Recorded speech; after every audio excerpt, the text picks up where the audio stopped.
El día de hoy vamos a revisar la ley de Gay-Lussac. Es la última ley dentro de los gases que estábamos viendo. Ya habíamos visto qué pasa si mantenemos constante la temperatura, qué pasa si mantenemos constante la presión. Y lo que toca ver ahora es qué va a pasar si vamos a mantener constante el volumen. Cómo es que la presión y la temperatura se ven relacionadas cuando el volumen de un gas no puede cambiar. Ok, ¿qué es lo que observa la ley de Gay-Lussac? Dice que la presión de un gas, cuando el volumen se mantiene constante, siempre va a ser directamente proporcional a la temperatura. ¿Qué quiere decir esto? Que si yo aumento la presión del gas, para yo poder mantener el volumen constante, tengo que aumentar la temperatura. Y si yo disminuyo la presión, para mantener el volumen constante del gas, pues forzosamente tendré que disminuir la temperatura. De esta manera es que se dice que la presión siempre va a ser directamente proporcional a la temperatura. Ahora, aquí tenemos tres ejemplos. En el primer recuadro tenemos, por decir, una velita de temperatura y tenemos una pesita de presión. Y a lo mejor mantenemos el volumen de 2 litros. Si yo aumentara la temperatura, pues como lo hemos visto en las otras leyes, al aumentar la temperatura se vería aumentado el volumen del gas. Entonces, si yo no quiero que pase eso, lo que voy a tener que hacer es aumentar más la presión. Y lo mismo, si sigo aumentando la temperatura, pues tendría que seguir aumentando el volumen del gas, y entonces para no afectar eso, le tendré que poner todavía aún más peso. Entonces acuérdense que siempre que estamos viendo Gay-Lussac o siempre que vemos el volumen constante, va a ser la ley de Gay-Lussac. Ahora, viendo estos dos ejemplos dentro de la vida diaria, si ustedes alguna vez han leído la etiqueta de algún spray o fijador para el pelo, les menciona que el contenido está a presión y que por lo tanto no se debe de exponer a temperaturas altas. ¿Qué pasaría si yo expusiera una lata de aerosol a una fogata o si le empiezo a calentar? Pues entonces el volumen que se encuentra adentro empezaría las partículas del gas a rebotar por todas las paredes, a aumentar la presión y pues llegaría un momento en el que la temperatura aumenta tanto el volumen que va a romper la presión que se encuentra dentro de la lata y esta explotaría. Lo mismo, no sé si dentro del salón haya alguien que esté o haya estado en los Boy Scouts o haya hecho, no sé, algún campamento, le guste toda esta estilo de vida de ir a acampar. Hay quienes acostumbran mucho a las sopas enlatadas, ponerlas a calentar directamente en la fogata. Si nosotros pusiéramos una lata así sin abrir, lo que pasaría es que la temperatura igual empieza a aumentar el volumen del gas que se encuentra adentro y haría que explotara la lata. Entonces, para evitar eso, se le hace un pequeño orificio a la lata para que la presión vaya como escapando poco a poco y esta no termine explotando. Y entonces, ¿cuál va a ser la fórmula que vamos a usar?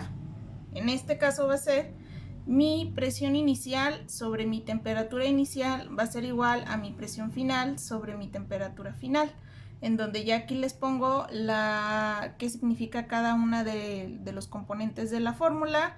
P1 presión inicial, P2 presión final, T1 temperatura inicial y T2 temperatura final. La manera en que vamos a despejar esta fórmula es parecida a la de Charles. Los despejes más sencillos serían los de presiones. Los que me implicaría un poquito más de trabajo serían los de la temperatura. Y la recomendación sigue siendo la misma. Si yo quiero despejar temperatura 1, pues entonces primero lo pasaría arriba y me quedaría P1 igual a presión 2 por temperatura 1 sobre temperatura 2. Y luego ya nada más yo pasaría o dejaría despejado a temperatura 1. Si esto está dividiendo, pasa multiplicando, y esto si está multiplicando, pasa dividiendo. Y entonces me quedaría temperatura 2 por presión 1 sobre presión 2 igual a temperatura 1. Y se haría el mismo procedimiento si yo quisiera despejar temperatura 2. Teniendo temperatura 2, primero lo pasaría para acá. Temperatura 2 por presión 1 sobre temperatura 1 igual a presión 2, y ya nada más le quitaría todo lo que le encuentra estorbando, que sería la presión 1 que está multiplicando, pasa dividiendo. Temperatura 2 va a ser igual a presión 2 sobre presión 1, y si esto está dividiendo, le pasaría multiplicando. Y así quedarían los dos despejes de la temperatura, que serían como aquellos despejes que implicarían un poquito más de trabajo. Ahora, vamos a pasar a los primeros problemas. En este caso dice, una lata de fijador, como el spray, de pelo tiene un volumen de 17 onzas. Acuérdense que onza es unidad de volumen, cuya presión interna es de 850 torr a 21 grados centígrados. Se arroja al fuego y alcanza una temperatura de 450 grados centígrados. ¿Qué presión se alcanzará si la lata no explota a esa temperatura? Bueno, entonces vamos a ver cuáles son los datos que nos da. Me da un volumen en onzas, me da una unidad de presión y luego me dice una temperatura inicial. Entonces el volumen inicial, la presión inicial y la temperatura inicial se van a arrojar al fuego, y la temperatura final a la que va a alcanzar pues van a ser los 450 grados centígrados. Y me está preguntando la presión final. Entonces, volumen, ya no me vuelve a dar otro volumen, por lo tanto el volumen permanece constante, 17 onzas. Y después los 850 torr, pues va a ser mi presión inicial, 850 torr. Después mi temperatura inicial va a ser de 21 grados centígrados, y luego se arroja al fuego y alcanza una temperatura final de 450 grados centígrados. La presión no me la está pidiendo en alguna unidad en específico, por lo tanto puedo dejar mi presión en torr y tengo mis unidades de temperatura en las mismas unidades. Entonces lo que me están preguntando es una presión final. Voy a poner la fórmula. Presión inicial sobre temperatura inicial es igual a presión final sobre temperatura final, y lo que me están preguntando es la presión final. Lo voy a voltear de una vez, solamente pues ya tomando en cuenta que si esto está dividiendo va a pasar multiplicando. Entonces presión 2 va a ser igual a presión 1 por temperatura 2 sobre temperatura 1. ¿Sale? Ahora voy a sustituir. ¿Cuál es mi presión inicial? Los 850 torr. 850 torr. ¿Cuál es mi temperatura final? 450 grados centígrados.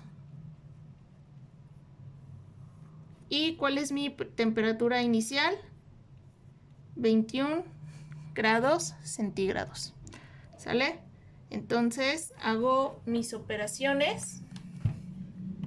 850 por 450 entre 21 serían, ven cómo se, 18.214.28 torr.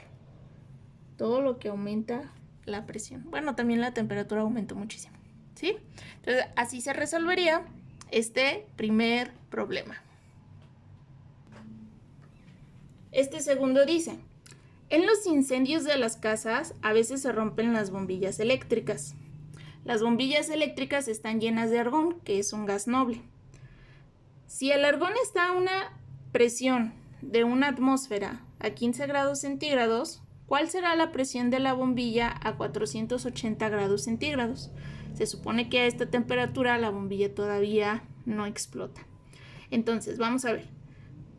Los datos que me dan es una presión de una atmósfera a una temperatura de 15 grados centígrados y me está preguntando una presión final cuando hay un cambio de temperatura. Entonces va a ser presión inicial, temperatura inicial, me están preguntando una presión final y me están dando la temperatura final. Entonces me queda presión inicial va a ser igual a una atmósfera y luego temperatura inicial van a ser 15 grados centígrados. Después la presión 2 es lo que me están preguntando y me dan una temperatura final de 480 grados centígrados. Voy a mi fórmula. Presión 1 sobre temperatura 1 es igual a presión 2 sobre temperatura 2. ¿Qué me están preguntando? La presión 2 la voy a despejar. Igual ya la voy a voltear. Esto está dividiendo, va a pasar multiplicando. Entonces, presión 2 va a ser igual a presión 1 por temperatura 2 sobre temperatura 1, que va a ser igual a mi presión 1, que es una atmósfera, mi temperatura 2, que son los 480 grados centígrados, entre mi temperatura 1, que son 15 grados centígrados. Todos se encuentran en las mismas unidades, las unidades de presión me van a salir en atmósferas. Entonces 480 sobre 15 me va a dar 32 atmósferas de presión final. ¿Sale? Entonces, siempre que vean un problema en el que el volumen no cambia, acuérdense que vamos a usar la teoría de Gay-Lussac.